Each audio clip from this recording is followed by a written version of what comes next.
بسم الله الرحمن الرحيم كسو دواء كورسدين كمبيوتر ابلكيشن برشادة MS Word 2010 موضوعنا maanta wuxuu saaran yahay creating table sida loo abuuraa table oo naqaano in datada lagu arrange gareeyo oo maxaa la yiraahdaa lagu arrange gareeyo lagu habeeyo si loo abuuraa tableska okay hatigena page-keena practice-ka table haddii aan rabno inaan abuurno waxaa tegaynaa tabka loo yaqaano insert waxaa waye inuu alerta ku joogtaa insert then groupkan loo yaqaano tables waa isla group keligiis table kana ka dooranaysaa table meesha alerta yarta waxaa leedahay click so waxaa kusoo baxay boxkan kusoo baxay marka so boxkan it means saddex qaabood iyo qaabab kaloo kasii badan yaa table loo abuuri karaa ko in columnska iyo rowska meeshaan yaallo inaad dooratid oo aad sheegtid maxaa la yiraahdaa waad inta laba column aan rabaa laba row aan rabaa saddex column aan rabaa laba row saddex row iyo laba column aan rabaa kadibna aad click soo dooratid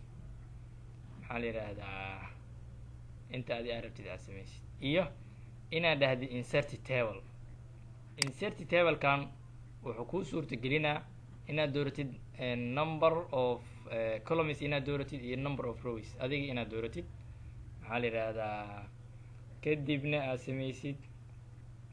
aad taqaanid number of rows intuu ku noqonayo number of columns so mimida oo guda galeynaa waxaa warmarnaynaa table kan ugu horeeya oo ah halkan waxaan kasoo dooranaynaa 2 3 4 qofku xorba dooranaa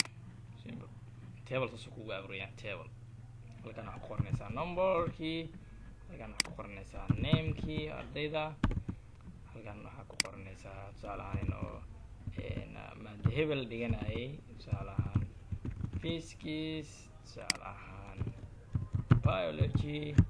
halkan waxaad ku qoranaysaa numberska caadiga ahaa 1 2 3 so inta badan marka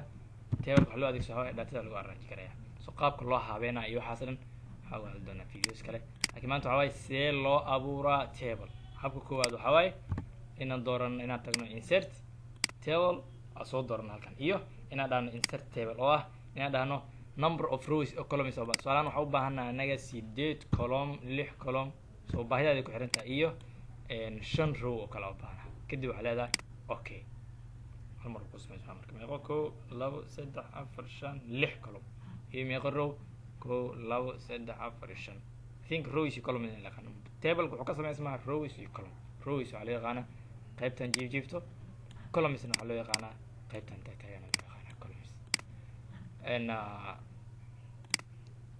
habka saddexaad ee lagu abuuri karo table wuxuu noqon doonaa inaad samaysid drawing table inaad samaysid oo aad draw garaysid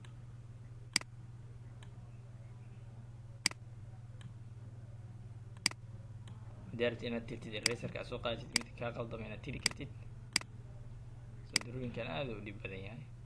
سو هاب كسدحات اللوصة من كرت دروين إن تابل كاللوصة من كرت السلام عليكم ورحمة الله وبركاته.